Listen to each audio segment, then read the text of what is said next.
우리의 분주하고 쉴 틈 없는 일상 속에서 마음의 평화는 때로 가장 멀리 있는 것처럼 느껴집니다. 아침에 눈을 뜨는 순간부터 잠자리에 드는 순간까지 걱정이라는 무거운 그림자가 우리를 따라다니곤 합니다. 특히 모든 것이 빠르게 변하고 더 높은 성취를 요구받는 한국 사회에서 살아가는 우리에게 불안감은 어쩌면 너무나 익숙한 감정일지도 모릅니다.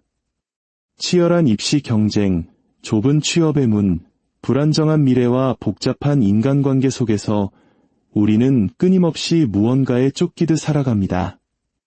오늘 이 이야기가 여러분의 마음에 작은 평화의 씨앗을 심어줄 수 있다면, 그리고 이 말씀이 누군가에게 힘이 될 것이라 느끼신다면 좋아요와 구독으로 그 마음을 나누어 주십시오. 여러분의 작은 손길이 하느님의 은총을 널리 전하는 복음의 나눔이 될 것입니다. 이 따스함을 함께 나누시는 모든 분들께 주님의 축복이 가득하기를 기도합니다. 성부와 성자와 성령의 이름으로 아멘. 우리 중 많은 이들이 걱정과 씨름하며 살아갑니다. 마치 그것이 우리의 두 번째 본성이라도 되는 것처럼 말입니다. 아침에 눈을 뜨면 걱정이 우리를 맞이하고 온종일 그 짐을 지고 다니다가 때로는 잠드는 순간까지도 머릿속을 맴도는 걱정들로 뒤척입니다. 미래에 대한 걱정, 가족에 대한 걱정, 건강, 경제 문제, 인간관계에 대한 걱정. 그 목록은 끝이 없습니다. 하지만 예수님께서는 바로 이 현실을 향해 직접 말씀하십니다. 마테오 복음서 6장에서 예수님께서는 이렇게 말씀하십니다. 너희는 목숨을 부지하려고 무엇을 먹을까, 무엇을 마실까, 또 몸을 보호하려고 무엇을 입을까 걱정하지 마라. 목숨이 음식보다 소중하고 몸이 옷보다 소중하지 않으냐? 하늘의 새들을 눈여겨보아라. 그것들은 씨 뿌리지도 않고 거두지도 않으며 곳간에 모아들이지도 않지만 하늘의 너희 아버지께서는 그것들을 먹여주신다. 너희는 그것들보다 더 귀하지 않으냐? 예수님께서는 우리 삶에 필요한 것들과 불확실성이 존재한다는 사실을 부정하지 않으십니다. 그분은 다만 우리에게 하느님께서 우리의 아버지이심을, 그리고 그분께서 모든 것을 알고 계심을 상기시켜 주십니다. 그분은 당신이 지금 무엇을 겪고 있는지 아십니다. 당신이 어떤 무거운 짐을 지고 있는지 아십니다. 그리고 당신이 입을 열어 청하기도 전에 당신에게 무엇이 필요한지 모두 알고 계십니다. 여기서 우리에게 주어진 초대는 바로 신뢰입니다. 막연하고 미지근한 믿음이 아니라 통제하려는 마음을 온전히 내려놓고 하느님께서 이끄시도록 모든 것을 맡기는 진정한 신뢰입니다. 언젠가 미래에 대한 불안으로 온전히 짓눌려 있던 한 젊은 여성과 대화한 적이 있습니다. 그녀는 모든 것을 완벽하게 해내고 싶었기에 모든 결정이 너무나 버겁게 느껴진다고 했습니다. 만약 제가 잘못된 선택을 하면 어떡하죠? 하느님의 계획을 망치면 어떡하죠? 그녀는 눈물 어린 목소리로 물었습니다. 저는 그녀에게 이렇게 말해 주었습니다. 하느님은 당신의 실수보다 크신 분입니다. 그분은 당신의 계획보다도 훨씬 더 위대하십니다. 그분을 신뢰한다는 것이 당신의 삶에 더 이상 어려움이나 좌절이 없을 것이라는 의미는 아닙니다. 하지만 그것은 당신이 결코 혼자서 그 모든 것을 마주하지 않을 것이라는 약속입니다. 걱정은 하느님께서 우리에게 지라고 하신 적 없는 무거운 배낭을 짊어지고 있는 것과 같습니다. 그분은 말씀하십니다. 그 짐을 나에게 다오. 내가 너와 함께 들어주겠다. 하지만 중요한 것은 우리가 그분께 기꺼이 짐을 내어드려야 한다는 것입니다. 이것이 바로 내어 맡김의 모습이며 참된 믿음의 모습입니다. 우리가 통제하려는 집착을 내려놓고 하느님께서 우리의 진정한 아버지가 되시도록 허락할 때 비로소 걱정이 있던 자리에 평화가 깃들기 시작합니다. 물론 이것이 우리가 아무런 노력도 하지 않거나 아무 결정도 내리지 말아야 한다는 의미는 아닙니다. 하느님을 신뢰하는 것은 게으름이 아니라 순명입니다. 지도의 전체 모습이 보이지 않을 때에도 그분께서 우리의 발걸음을 이끌어 주시도록 맡기는 것입니다. 잠언 3장 5절에서 6절은 이렇게 말합니다. 마음을 다하여 주님을 신뢰하고 너의 슬기에 의지하지 마라. 내가 하는 모든 길에서 그분을 인정하여라. 그분께서 내 앞길을 곧게 해주시리라. 이것이 바로 약속입니다. 당신이 하느님께 운전대를 맡겨드릴 때 그분은 당신이 가야 할 바로 그곳으로 당신을 이끌어 주십니다. 오늘 여러분에게 드리는 도전입니다. 당신이 걱정 속에서 단단히 붙들고 있으면서 하느님께 넘겨드려야 할 것은 무엇입니까? 당신의 삶 어느 부분에서 이렇게 기도해야 합니까? 주님, 내일이 어떻게 될지 저는 알지 못합니다. 하지만 저는 주님을 알고 주님을 신뢰합니다. 당신이 진심으로 이렇게 고백하는 순간 당신은 진정한 자유 속으로 걸어 들어가게 될 것입니다. 혹시 아침에 눈을 뜨자마자 걱정의 파도가 밀려오는 것을 느껴본 적이 있다면 당신은 결코 혼자가 아닙니다. 우리 중 너무나 많은 이들이 그런 아침을 맞이합니다. 알람이 울리고 발이 채 바닥에 닿기도 전에 우리의 마음은 이미 분주하게 달리기 시작합니다. 오늘 끝내야 할 일이 뭐지? 시간이 부족하면 어떡하지? 혹시 무슨 일이 잘못되면 어쩌지? 마치 모닝커피보다 걱정이 먼저 우리를 반기는 것 같습니다. 하지만 여기 진리가 있습니다.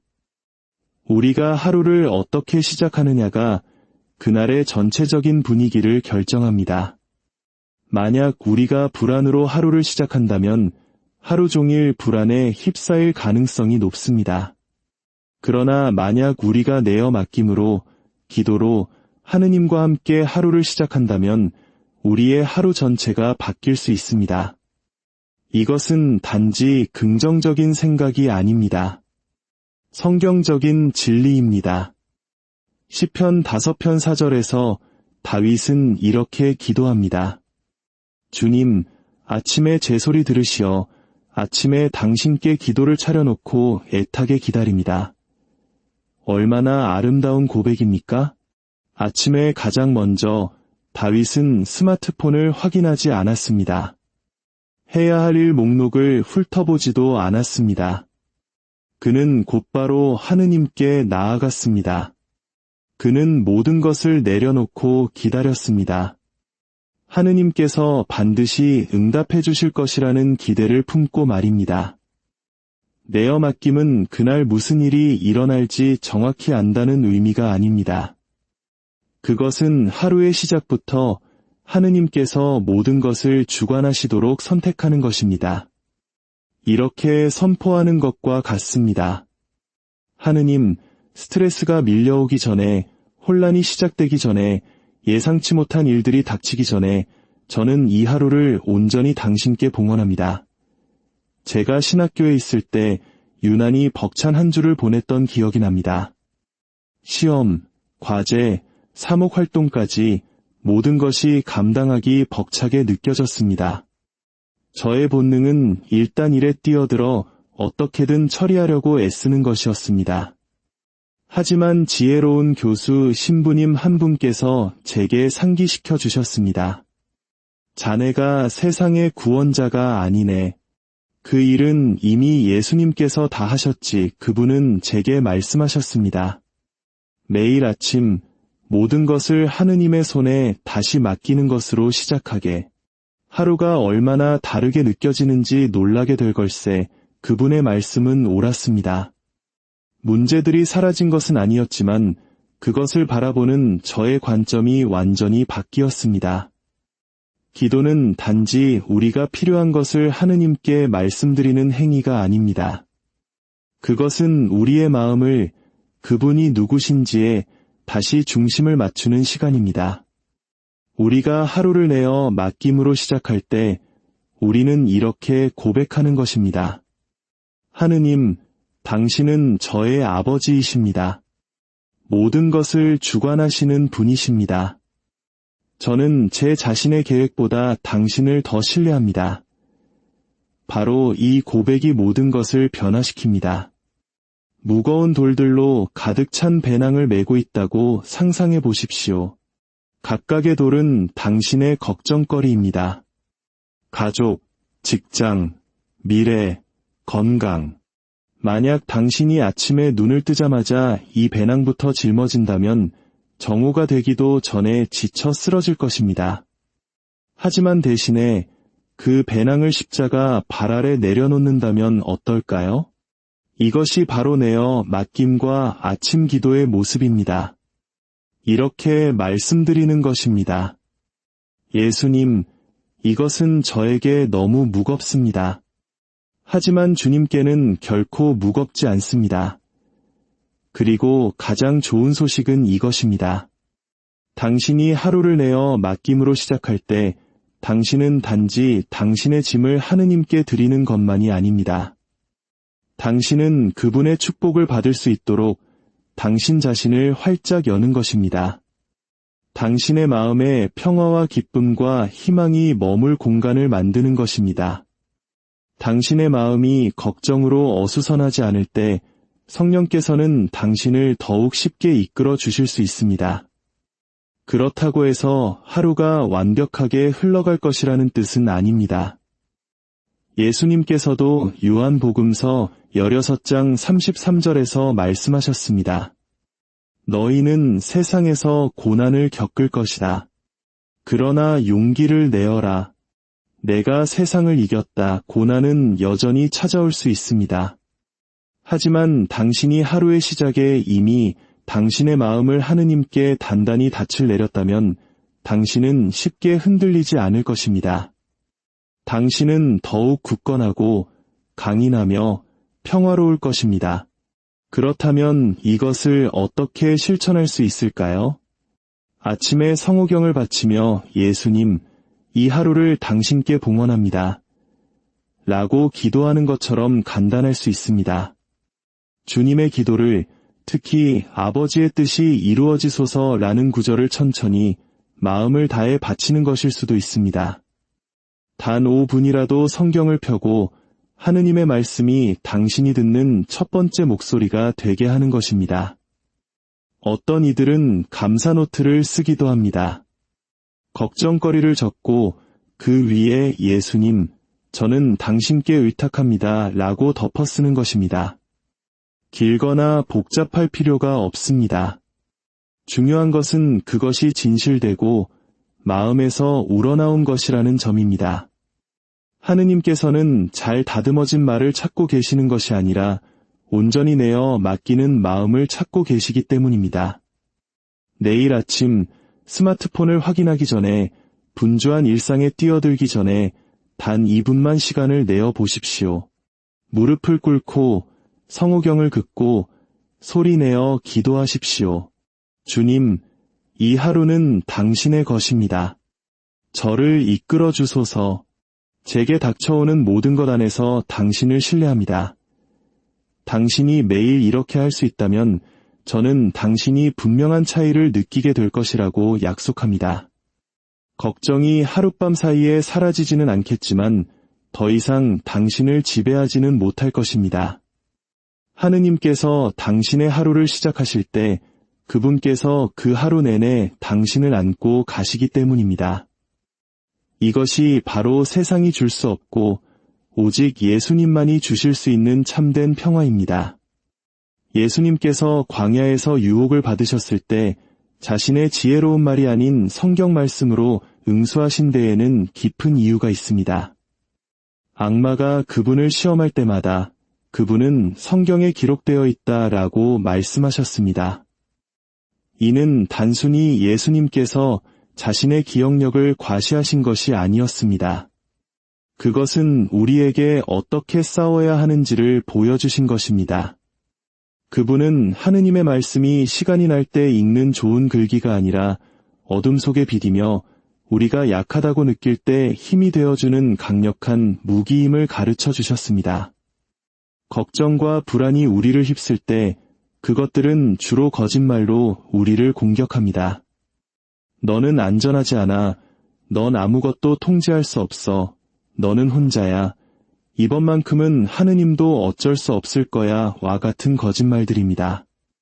우리가 조심하지 않으면 이 거짓말들은 우리 마음속에 뿌리를 내립니다. 하지만 성경은 우리에게 진리를 말해줍니다. 불안이 솟아오를 때 우리가 할 수 있는 최선의 일은 바로 그 진리를 향해 달려가는 것입니다. 몇 해 전 매일 끊임없는 불안과 싸우던 한 청년과 대화했던 것을 잊을 수 없습니다. 그의 생각은 마치 폭풍과 같았습니다. 그는 말했습니다. 신부님, 제 마음속 소음을 잠재울 수가 없어요. 제가 뭘 해도 머릿속이 너무 시끄러워요. 그래서 제가 물었습니다. 자네 마음속에서 가장 큰 목소리는 무엇인가? 걱정의 목소리인가? 아니면 하느님의 목소리인가? 그는 잠시 생각하더니 걱정의 목소리라고 인정했습니다. 제가 말했습니다. 그것이 바로 자네에게 성경이 필요한 이유라네. 자네가 하느님의 말씀을 알게 될 때 그분의 목소리가 걱정의 목소리보다 더 커지기 시작할 걸세. 가톨릭 교회 교리서는 백사항에서 이렇게 가르칩니다. 성경 안에서 교회는 끊임없이 양식과 힘을 얻는다. 교회는 성경을 인간의 말로 받아들이지 않고 참된 그대로 하느님의 말씀으로 받아들이기 때문이다. 우리가 성경을 묵상할 때 우리는 문자 그대로 하느님의 약속을 양식으로 삼는 것입니다. 우리는 스스로에게 상기시킵니다. 이것은 단순한 인간의 생각이 아니다. 이것은 하느님께서 지금 나에게 직접 말씀하시는 것이다. 현실적으로 걱정은 종종 미지의 것에 대한 두려움에서 비롯됩니다. 내일 무슨 일이 일어날까? 이 일이 잘 풀리지 않으면 어떡하지? 내가 부족하면 어떡하지? 하지만 성경은 우리에게 닻을 내릴 수 있는 견고한 땅, 진리를 제공합니다. 당신이 불안의 소용돌이에 빠져들 것 같을 때 구명줄처럼 성경 구절 하나를 붙잡을 수 있습니다. 예를 들어 필리피서 4장 6절에서 7절은 말합니다. 아무것도 걱정하지 말고 어떠한 경우에나 감사하는 마음으로 기도하고 간구하며 여러분의 소원을 하느님께 아뢰십시오. 그러면 사람의 모든 이해를 뛰어넘는 하느님의 평화가 여러분의 마음과 생각을 그리스도 예수님 안에서 지켜줄 것입니다. 걱정이 스며들 때마다 이 말씀을 스스로에게 반복한다고 상상해 보십시오. 당신은 불안을 무시하는 것이 아니라 그것을 진리로 맞서는 것입니다. 또는 이사야서 41장 10절입니다. 두려워하지 마라. 내가 너와 함께 있다. 겁내지 마라. 나는 너의 하느님이다. 내가 너의 힘을 북돋우고 너를 도와주리라. 내 의로운 오른팔로 너를 붙들어 주리라. 당신이 벅참을 느낄 때마다 이 약속을 하느님께 되뇌인다면 당신의 삶에 어떤 변화가 일어날까요? 우리가 성경을 묵상할 때 우리는 단지 글자를 읽는 것이 아닙니다. 그 말씀이 우리를 읽도록, 우리를 빚어 가도록 허락하는 것입니다. 불안은 말합니다. 너는 무력하다. 성경은 답합니다. 나에게 힘을 주시는 분 안에서 나는 모든 것을 할 수 있습니다. 불안은 말합니다. 너는 버려졌다. 성경은 답합니다. 나는 결코 너를 떠나지도 않고 버리지도 않겠다. 불안은 말합니다. 이 상황은 희망이 없다. 성경은 답합니다. 하느님께는 모든 것이 가능하다. 물론 어떤 분들은 이렇게 생각할 수 있습니다. 신부님, 저는 성경 구절을 잘 외우지 못해요. 괜찮습니다. 작게 시작하십시오. 당신의 걱정에 직접적으로 와닿는 한두 구절을 선택하십시오. 그것을 메모지에 적어 거울, 자동차, 책상에 붙여 두십시오. 불안이 닥칠 때 그것을 읽으십시오. 소리내어 말하십시오. 그 말씀이 당신 안에 스며들게 하십시오. 말씀이 당신 안에 있을 때 성령께서는 당신이 가장 필요로 하는 순간에 그 말씀을 떠올리게 해주실 것이기 때문입니다. 걱정의 홍수에 잠길 때까지 기다렸다가 성경을 찾지 마십시오. 그것을 당신의 일상적인 리듬의 일부로 만드십시오. 그러면 폭풍이 닥쳤을 때 당신은 이미 닻을 내린 상태일 것입니다. 어디서부터 시작해야 할지 모르겠다면 시편 23편이나 27편과 같은 시편 하나를 골라 천천히 기도하십시오. 그 말씀이 당신의 기도가 되게 하십시오. 당신이 성경을 더 많이 묵상할수록 당신의 생각은 변화하기 시작할 것입니다. 로마서 12장 2절은 말합니다. 여러분은 현세에 동화되지 말고 정신을 새롭게 하여 여러분 자신이 변화되게 하십시오. 하느님의 말씀이 세상의 소음을 대체할 때 일어나는 일입니다. 당신의 정신은 새로워지고 당신의 마음은 굳건해지며 당신의 영혼은 드러높여집니다. 그러니 다음에 불안이 솟아오를 때 그저 앉아서 그것에 휩쓸리도록 내버려 두지 마십시오. 성경을 집어들고 말씀을 묵상하고 소리내어 말하고 하느님의 약속을 당신의 것으로 선포하십시오. 진리는 거짓보다 강하며 그분의 말씀은 당신의 걱정보다 강하기 때문입니다. 제가 수년 동안 제 자신의 삶과 또 많은 사람들과 함께 걸어오면서 배운 가장 강력한 진리 중 하나는 걱정과 찬미는 결코 한마음 안에 동시에 존재할 수 없다는 것입니다. 잠시 생각해 보십시오. 당신의 마음이 걱정으로 가득 찰 때 당신의 마음은 자기 자신 안으로 닫힙니다. 하지만 당신이 찬미로 마음을 들어 올릴 때 당신은 하느님을 향해 마음을 활짝 여는 것입니다. 당신은 이렇게 고백하는 것입니다. 주님, 저는 당신을 신뢰합니다. 당신이 선하심을 믿습니다. 당신께서 여기에 계심을 믿습니다. 그리고 바로 그 순간 변화가 일어납니다.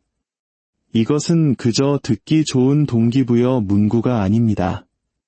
성경에서 직접 온 가르침입니다. 성 바오로는 테살로니가 1서 5장에서 이렇게 말합니다. 언제나 기뻐하십시오. 끊임없이 기도하십시오. 모든 일에 감사하십시오. 이것이 그리스도 예수님 안에서 살아가는 여러분에게 바라시는 하느님의 뜻입니다. 이 말씀을 주목하셨습니까? 삶이 좋을 때만 감사하라는 것이 아닙니다. 모든 것이 잘 풀릴 때만 기뻐하라는 것이 아닙니다. 바오로 사도는 모든 일에 감사하라고 말합니다. 이는 삶이 힘들 때, 이해할 수 없을 때, 미래가 불확실할 때, 바로 그때야말로 감사가 가장 강력한 힘을 발휘한다는 뜻입니다. 왜 그럴까요? 감사는 우리의 초점을 바꾸기 때문입니다. 걱정은 일어날지도 모르는 일에 대한 것이지만 찬미는 하느님께서 누구신지에 대한 것입니다. 당신이 하느님께서 누구신지를 스스로에게 상기시킬 때 갑자기 만약에라는 가정들이 그렇게 압도적으로 느껴지지 않게 됩니다. 한 번은 아주 힘든 시기를 겪고 있는 한 자매님과 이야기를 나눈 적이 있습니다. 남편이 직장을 잃고 가게는 어려워졌으며 그녀는 밤새 걱정으로 잠을 이루지 못했습니다. 그녀는 말했습니다. 신부님, 세상의 모든 짐을 제가 짊어지고 있는 것 같아요. 숨을 쉴 수가 없어요. 저는 그녀에게 말했습니다. 좋습니다. 오늘 밤 이렇게 한번 해보십시오. 모든 걱정거리를 되새기는 대신 감사한 것 10가지를 목록으로 만들어 보십시오. 그리고 그것들을 하느님께 소리내어 말씀드려 보십시오. 그녀는 의아한 표정으로 저를 쳐다보았지만 한번 시도해 보았습니다. 그리고 다음 주에 그녀는 돌아와서 말했습니다. 모든 것이 해결되지는 않았지만 제가 잠을 잤어요. 몇 주 만에 처음으로 평화를 느꼈어요. 이것이 바로 감사의 힘입니다. 감사가 반드시 당신의 상황을 즉시 바꾸는 것은 아닐지라도 그 상황 한가운데 있는 당신을 변화시킵니다. 찬미는 걱정이 차지하려는 바로 그 자리에 하느님을 초대하기 때문입니다. 가톨릭 교회 교리서는 2637항에서 이렇게 말합니다. 감사는 교회의 기도를 특징 짓는다. 성체성사를 거행하면서 교회는 자신의 본질을 드러내고 더욱 충만하게 실현한다. 다시 말해, 감사는 그리스도인이 하는 좋은 일 중 하나가 아니라 우리의 정체성 그 자체입니다. 우리는 성체성사적인 백성입니다.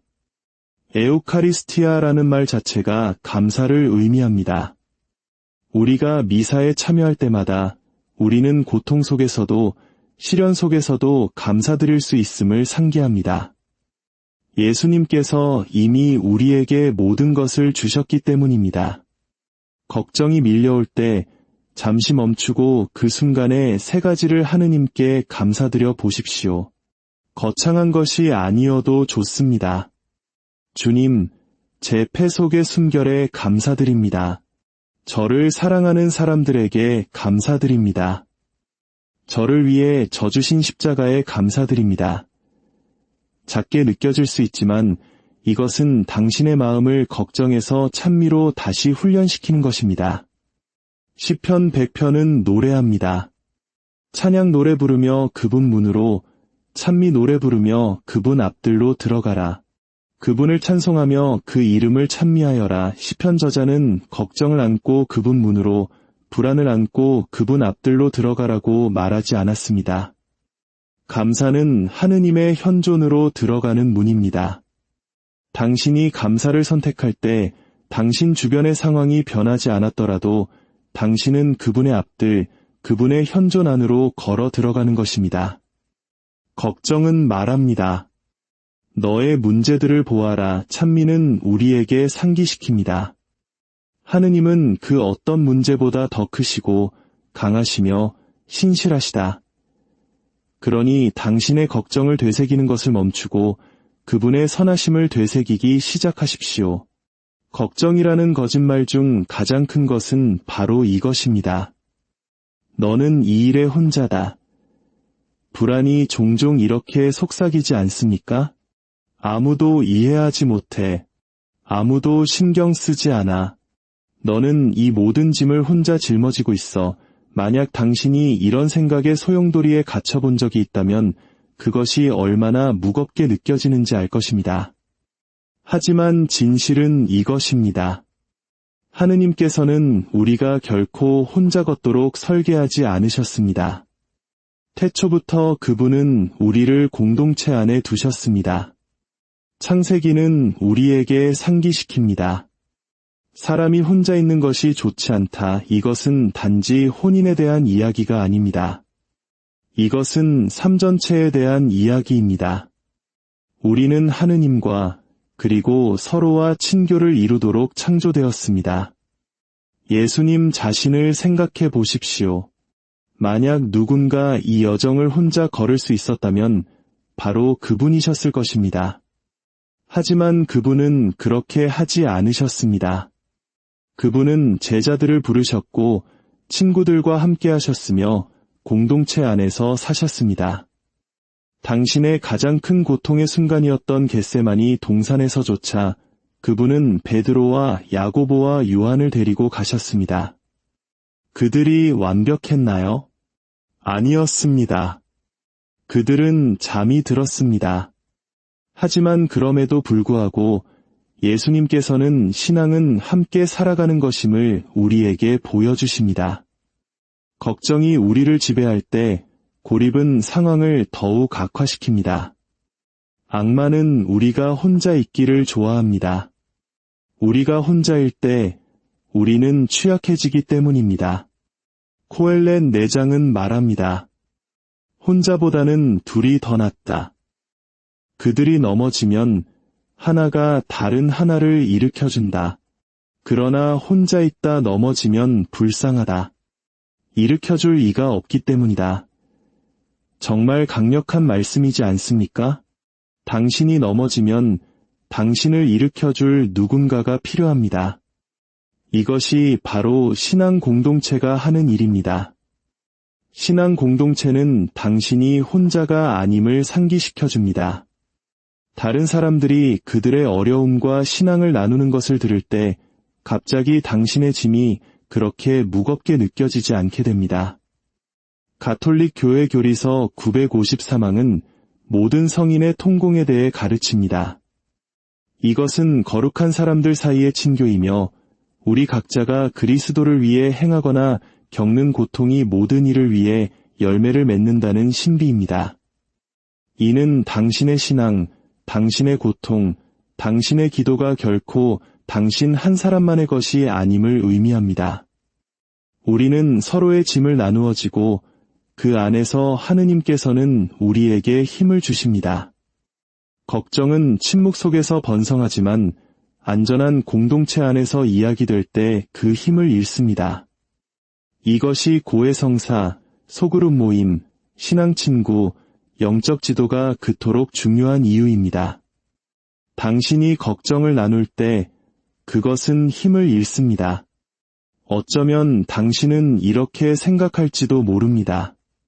하지만 신부님, 제게는 그런 공동체가 없어요. 저 혼자인 것 같아요. 만약 그렇다면 제가 당신에게 도전합니다. 공동체가 당신을 찾아오기를 기다리지 마십시오. 당신이 공동체를 찾아 나서십시오. 당신의 본당 그룹에 참여하십시오. 성경 공부에 등록하십시오. 봉사활동을 하십시오. 교회의 삶 속으로 한 걸음 내디드십시오. 저는 약속합니다.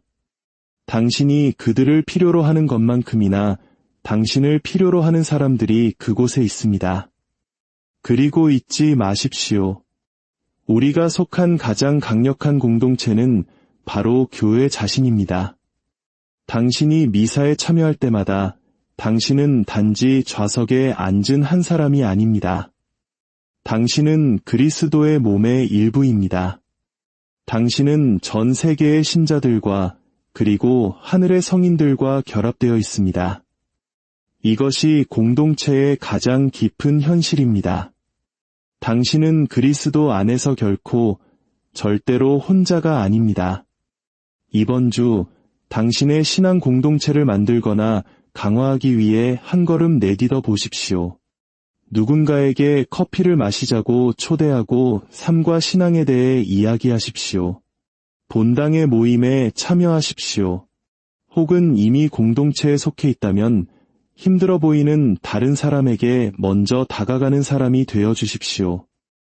때로는 자신의 걱정에서 벗어나는 가장 좋은 방법은 다른 사람의 짐을 함께 들어주는 것이기 때문입니다.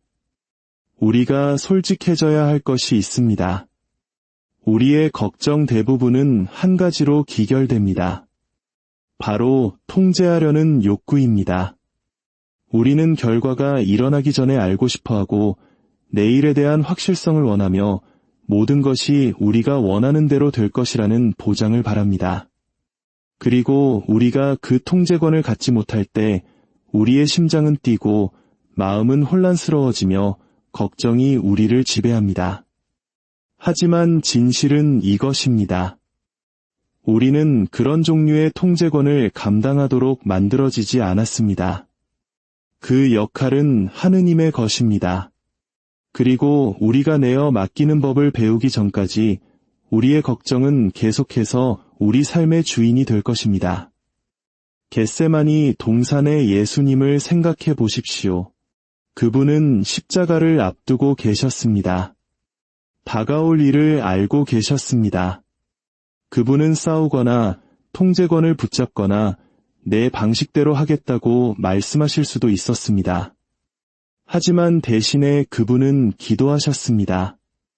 제 뜻대로 마시고 아버지의 뜻대로 하소서 그내어 맡김의 기도가 모든 것을 바꾸었습니다.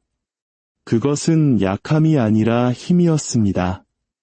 내어 맡김은 포기를 의미하는 것이 아니라 당신을 사랑하시는 아버지의 손에 모든 것을 맡기는 것을 의미하기 때문입니다. 로열라의 성 이냐시오는 이렇게 기도했습니다. 주님, 저의 자유와 기억과 지성과 의지, 제가 가진 모든 것을 받으소서.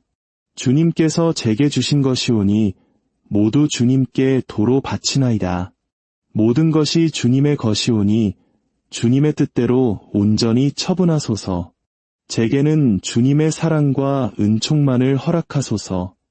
이것만으로 제게 충분하나이다. 당신이 매일 이 기도를 진심으로 바친다면 당신의 삶이 어떻게 변할지 상상해 보십시오. 불안은 자라날 공간을 훨씬 덜 갖게 될 것입니다. 당신이 이미 하느님께서 이끄시도록 허락했기 때문입니다. 다음에 걱정이 스며들 때 내가 이걸 어떻게 해결할 수 있을까? 라고 묻는 대신 멈추어서 기도하십시오. 주님, 이 안에서 제가 어떻게 당신을 신뢰하기를 원하십니까? 해결하려는 태도에서 신뢰하려는 태도로의 이 간단한 전환이 바로 내어 맡김의 핵심입니다. 내어 맡김은 당신이 완벽하게 해내야 하는 것이 아닙니다. 매일 성장해 나가는 것입니다. 어떤 날은 모든 것을 하느님께 맡겼다가 다음 날 다시 그것을 움켜쥐고 있는 자신을 발견할 수도 있습니다. 괜찮습니다. 계속 연습하십시오. 계속 내어 맡기십시오. 모든 내어 맡김의 행위는 평화에 한 걸음 더 가까워지는 것이기 때문입니다. 걱정은 통제 속에서 번성하지만 평화는 내어 맡김 속에서 번성합니다. 매일의 기도는 우리가 내려놓는 법을 배우는 훈련장입니다. 그리고 당신이 당신의 삶을 아버지의 손에 맡길 때 당신은 그분의 손길이 당신 자신의 손길보다 훨씬 더 강하고 안전하며 사랑스럽다는 것을 발견하게 될 것입니다. 그러니 오늘 우리가 모든 것을 책임지고 있는 척하는 것을 멈춥시다. 무릎을 꿇고 손을 펴고 이렇게 기도합시다. 주님, 당신께 내어 맡깁니다. 저를 이끌어 주소서. 당신을 신뢰합니다. 그리고 그 내어 맡김의 기도 안에서 당신은 참된 자유를 발견할 것입니다. 우리가 걱정하는 것들의 대부분은 일시적입니다. 물론 현실적인 문제들이지만 그것들은 지나갑니다. 하지만 100년 후에도 중요할 것은 바로 영원입니다.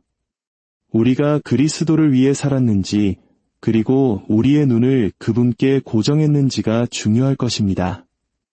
콜로새서 3장 2절은 말합니다. 여러분은 위에 있는 것을 생각하고 땅에 있는 것은 생각하지 마십시오. 성인들이 어떻게 고통, 박해, 어려움, 상실을 견뎌냈을까요? 이 삶이 끝이 아님을 기억함으로써였습니다. 성 바오로는 고린토 2서에서 아름답게 표현합니다. 우리가 지금 겪는 일시적이고 가벼운 고난은 비교할 수 없을 정도로 엄청나고 영원한 영광을 우리를 위하여 마련해 줍니다. 보이는 것을 바라보지 않고 보이지 않는 것을 바라보기 때문입니다. 여기 담긴 관점을 보십시오. 우리의 걱정은 무겁게 느껴지지만 영원에 비하면 그것들은 가볍고 순간적인 것입니다. 당신의 눈을 들어 올리십시오. 걱정은 당신이 아래를 내려다보며 이 순간의 진흙탕에 갇혀 있기를 원합니다. 하지만 신앙은 당신의 눈을 영원으로 하늘과 땅을 그 손에 쥐고 계신 하느님께로 들어 올립니다. 마테오 복음서에서 물 위를 걷던 베드로를 생각해 보십시오. 그의 눈이 예수님께 고정되어 있는 동안 그는 파도 위를 걸었습니다. 하지만 그가 바람과 폭풍을 보는 순간 그는 가라앉기 시작했습니다. 우리가 우리의 눈을 그리스도께 고정할 때도 마찬가지입니다. 영원은 우리를 굳건히 세워줍니다.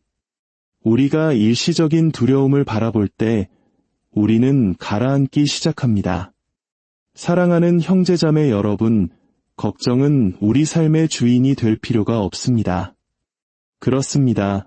걱정은 계속해서 우리 마음의 문을 두드릴 것입니다. 새벽 2시에 당신의 생각을 침범하고 하루 동안 당신의 마음에 스며들려 할 것입니다.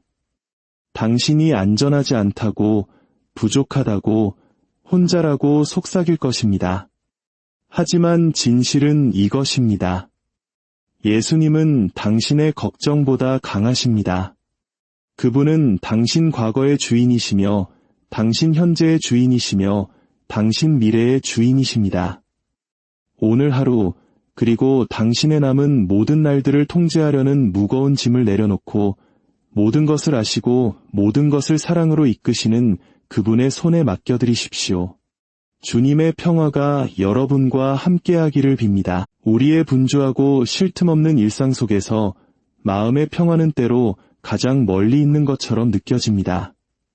아침에 눈을 뜨는 순간부터 잠자리에 드는 순간까지 걱정이라는 무거운 그림자가 우리를 따라다니곤 합니다. 특히 모든 것이 빠르게 변하고 더 높은 성취를 요구받는 한국 사회에서 살아가는 우리에게 불안감은 어쩌면 너무나 익숙한 감정일지도 모릅니다. 치열한 입시 경쟁, 좁은 취업의 문, 불안정한 미래와 복잡한 인간관계 속에서 우리는 끊임없이 무언가에 쫓기듯 살아갑니다.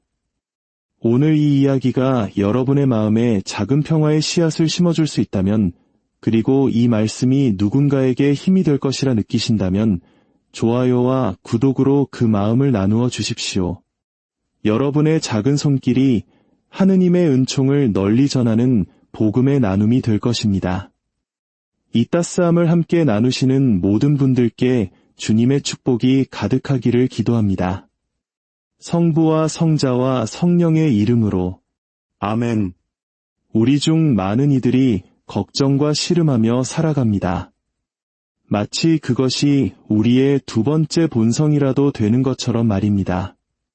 아침에 눈을 뜨면 걱정이 우리를 맞이하고 온종일 그 짐을 지고 다니다가 때로는 잠드는 순간까지도 머릿속을 맴도는 걱정들로 뒤척입니다. 미래에 대한 걱정, 가족에 대한 걱정, 건강, 경제 문제, 인간관계에 대한 걱정. 그 목록은 끝이 없습니다. 하지만 예수님께서는 바로 이 현실을 향해 직접 말씀하십니다. 마테오 복음서 6장에서 예수님께서는 이렇게 말씀하십니다. 너희는 목숨을 부지하려고 무엇을 먹을까, 무엇을 마실까, 또 몸을 보호하려고 무엇을 입을까 걱정하지 마라. 목숨이 음식보다 소중하고 몸이 옷보다 소중하지 않으냐? 하늘의 새들을 눈여겨보아라. 그것들은 씨 뿌리지도 않고 거두지도 않으며 곳간에 모아들이지도 않지만 하늘의 너희 아버지께서는 그것들을 먹여주신다. 너희는 그것들보다 더 귀하지 않으냐? 예수님께서는 우리 삶에 필요한 것들과 불확실성이 존재한다는 사실을 부정하지 않으십니다. 그분은 다만 우리에게 하느님께서 우리의 아버지이심을, 그리고 그분께서 모든 것을 알고 계심을 상기시켜 주십니다. 그분은 당신이 지금 무엇을 겪고 있는지 아십니다. 당신이 어떤 무거운 짐을 지고 있는지 아십니다. 그리고 당신이 입을 열어 청하기도 전에 당신에게 무엇이 필요한지 모두 알고 계십니다. 여기서 우리에게 주어진 초대는 바로 신뢰입니다. 막연하고 미지근한 믿음이 아니라 통제하려는 마음을 온전히 내려놓고 하느님께서 이끄시도록 모든 것을 맡기는 진정한 신뢰입니다. 언젠가 미래에 대한 불안으로 온전히 짓눌려 있던 한 젊은 여성과 대화한 적이 있습니다. 그녀는 모든 것을 완벽하게 해내고 싶었기에 모든 결정이 너무나 버겁게 느껴진다고 했습니다. 만약 제가 잘못된 선택을 하면 어떡하죠? 하느님의 계획을 망치면 어떡하죠? 그녀는 눈물 어린 목소리로 물었습니다. 저는 그녀에게 이렇게 말해주었습니다. 하느님은 당신의 실수보다 크신 분입니다. 그분은 당신의 계획보다도 훨씬 더 위대하십니다. 그분을 신뢰한다는 것이 당신의 삶에 더 이상 어려움이나 좌절이 없을 것이라는 의미는 아닙니다. 하지만 그것은 당신이 결코 혼자서 그 모든 것을 마주하지 않을 것이라는 약속입니다. 걱정은 하느님께서 우리에게 지라고 하신 적 없는 무거운 배낭을 짊어지고 있는 것과 같습니다. 그분은 말씀하십니다. 그 짐을 나에게 다오. 내가 너와 함께 들어주겠다. 하지만 중요한 것은 우리가 그분께 기꺼이 짐을 내어드려야 한다는 것입니다. 이것이 바로 내어 맡김의 모습이며 참된 믿음의 모습입니다. 우리가 통제하려는 집착을 내려놓고 하느님께서 우리의 진정한 아버지가 되시도록 허락할 때 비로소 걱정이 있던 자리에 평화가 깃들기 시작합니다. 물론 이것이 우리가 아무런 노력도 하지 않거나 아무 결정도 내리지 말아야 한다는 의미는 아닙니다. 하느님을 신뢰하는 것은 게으름이 아니라 순명입니다. 지도의 전체 모습이 보이지 않을 때에도 그분께서 우리의 발걸음을 이끌어 주시도록 맡기는 것입니다. 잠언 3장 5절에서 6절은 이렇게 말합니다. 마음을 다하여 주님을 신뢰하고 너의 슬기에 의지하지 마라. 내가 하는 모든 길에서 그분을 인정하여라. 그분께서 내 앞길을 곧게 해주시리라. 이것이 바로 약속입니다. 당신이 하느님께 운전대를 맡겨드릴 때 그분은 당신이 가야 할 바로 그곳으로 당신을 이끌어 주십니다. 오늘 여러분에게 드리는 도전입니다. 당신이 걱정 속에서 단단히 붙들고 있으면서 하느님께 넘겨드려야 할 것은 무엇입니까? 당신의 삶 어느 부분에서 이렇게 기도해야 합니까? 주님, 내일이 어떻게 될지 저는 알지 못합니다. 하지만 저는 주님을 알고 주님을 신뢰합니다. 당신이 진심으로 이렇게 고백하는 순간 당신은 진정한 자유 속으로 걸어 들어가게 될 것입니다. 혹시 아침에 눈을 뜨자마자 걱정의 파도가 밀려오는 것을 느껴본 적이 있다면 당신은 결코 혼자가 아닙니다. 우리 중 너무나 많은 이들이 그런 아침을 맞이합니다. 알람이 울리고 발이 채 바닥에 닿기도 전에 우리의 마음은 이미 분주하게 달리기 시작합니다. 오늘 끝내야 할 일이 뭐지? 시간이 부족하면 어떡하지? 혹시 무슨 일이 잘못되면 어쩌지? 마치 모닝커피보다 걱정이 먼저 우리를 반기는 것 같습니다. 하지만 여기 진리가 있습니다. 우리가 하루를 어떻게 시작하느냐가 그날의 전체적인 분위기를 결정합니다. 만약 우리가 불안으로 하루를 시작한다면 하루 종일 불안에 휩싸일 가능성이 높습니다. 그러나 만약 우리가 내어 맡김으로, 기도로 하느님과 함께 하루를 시작한다면 우리의 하루 전체가 바뀔 수 있습니다. 이것은 단지 긍정적인 생각이 아닙니다. 성경적인 진리입니다. 시편 5편 4절에서 다윗은 이렇게 기도합니다. 주님, 아침에 제 소리 들으시어 아침에 당신께 기도를 차려놓고 애타게 기다립니다. 얼마나 아름다운 고백입니까? 아침에 가장 먼저 다윗은 스마트폰을 확인하지 않았습니다. 해야 할 일 목록을 훑어보지도 않았습니다. 그는 곧바로 하느님께 나아갔습니다. 그는 모든 것을 내려놓고 기다렸습니다. 하느님께서 반드시 응답해 주실 것이라는 기대를 품고 말입니다. 내어 맡김은 그날 무슨 일이 일어날지 정확히 안다는 의미가 아닙니다. 그것은 하루의 시작부터 하느님께서 모든 것을 주관하시도록 선택하는 것입니다. 이렇게 선포하는 것과 같습니다. 하느님, 스트레스가 밀려오기 전에, 혼란이 시작되기 전에, 예상치 못한 일들이 닥치기 전에 저는 이 하루를 온전히 당신께 봉헌합니다. 제가 신학교에 있을 때 유난히 벅찬 한 주를 보냈던 기억이 납니다. 시험, 과제, 사목 활동까지 모든 것이 감당하기 벅차게 느껴졌습니다. 저의 본능은 일단 일에 뛰어들어 어떻게든 처리하려고 애쓰는 것이었습니다.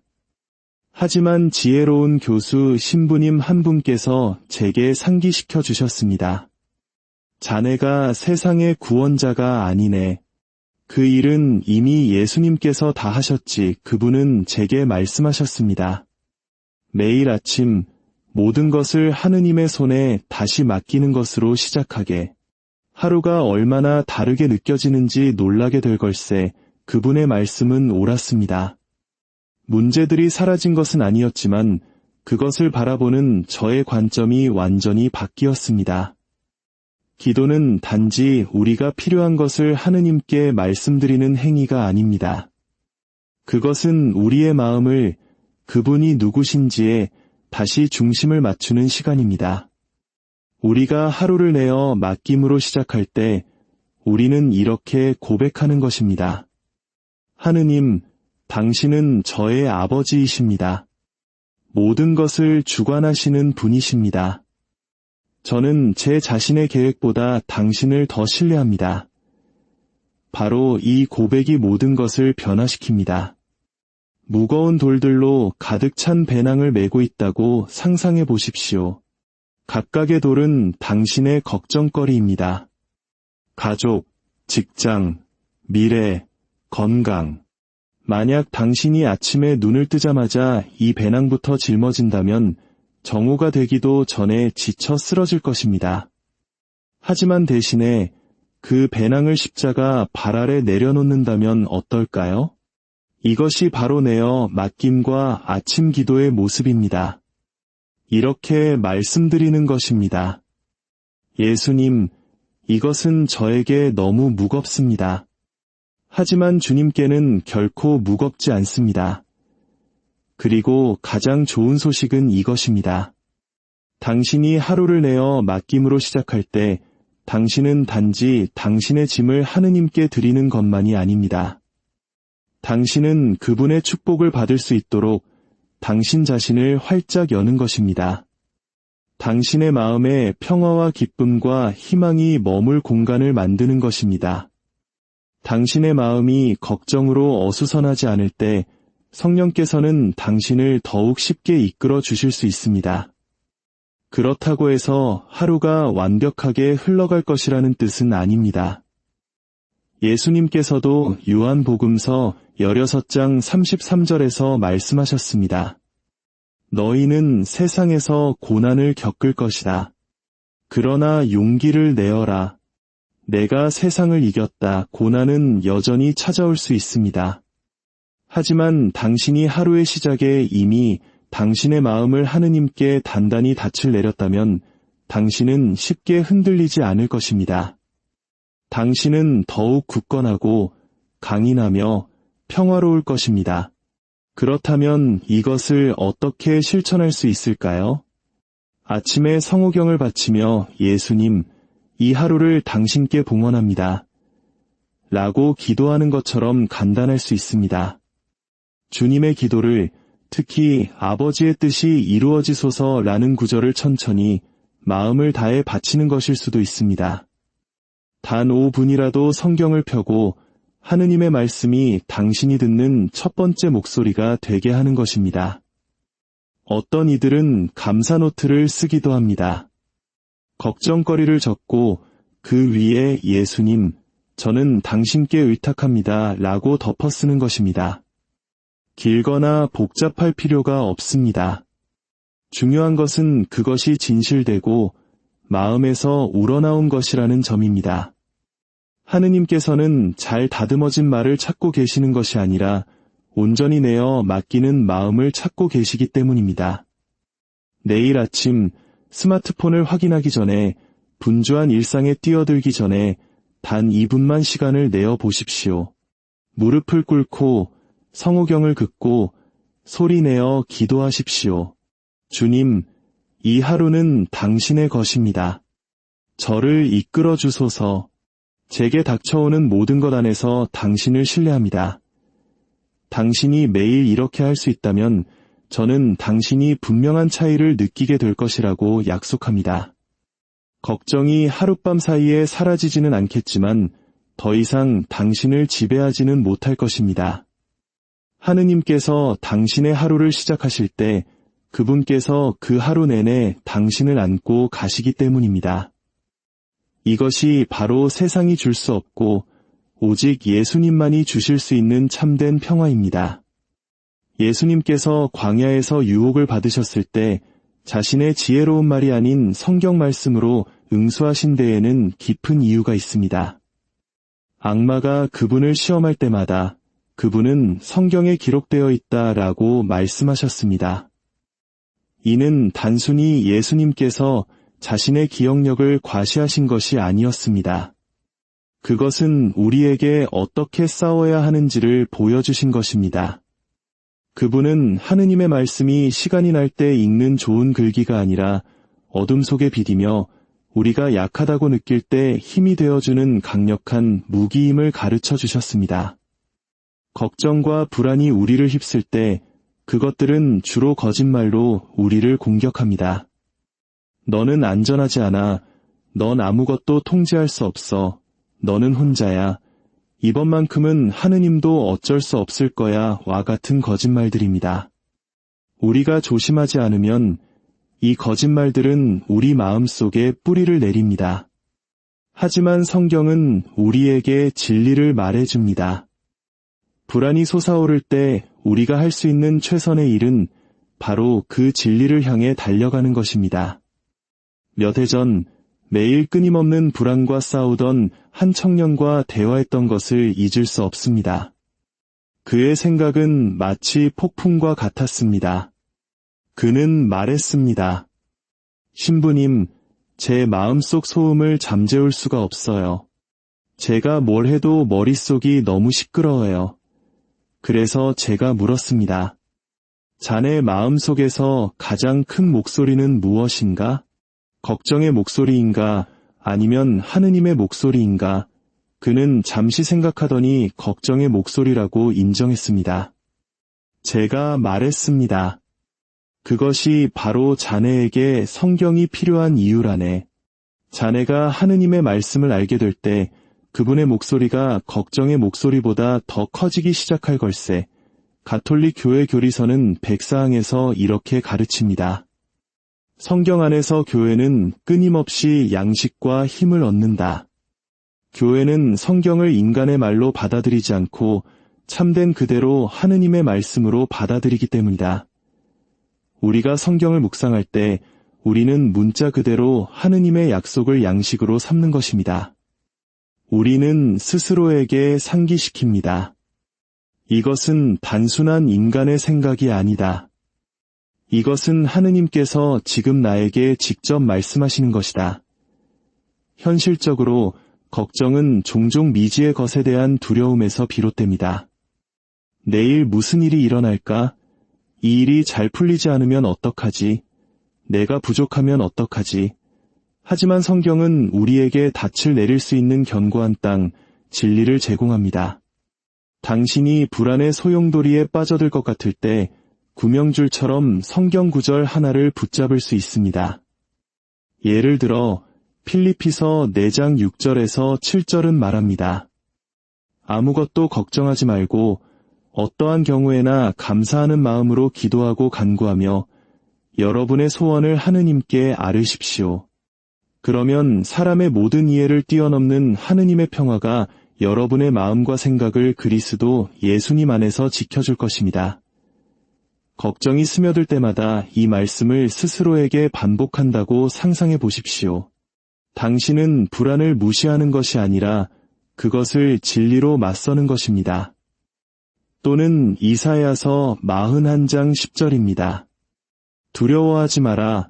내가 너와 함께 있다. 겁내지 마라. 나는 너의 하느님이다. 내가 너의 힘을 북돋우고 너를 도와주리라. 내 의로운 오른팔로 너를 붙들어 주리라. 당신이 벅참을 느낄 때마다 이 약속을 하느님께 되뇌인다면 당신의 삶에 어떤 변화가 일어날까요? 우리가 성경을 묵상할 때 우리는 단지 글자를 읽는 것이 아닙니다. 그 말씀이 우리를 읽도록, 우리를 빚어 가도록 허락하는 것입니다. 불안은 말합니다. 너는 무력하다. 성경은 답합니다. 나에게 힘을 주시는 분 안에서 나는 모든 것을 할 수 있습니다. 불안은 말합니다. 너는 버려졌다. 성경은 답합니다. 나는 결코 너를 떠나지도 않고 버리지도 않겠다. 불안은 말합니다. 이 상황은 희망이 없다. 성경은 답합니다. 하느님께는 모든 것이 가능하다. 물론 어떤 분들은 이렇게 생각할 수 있습니다.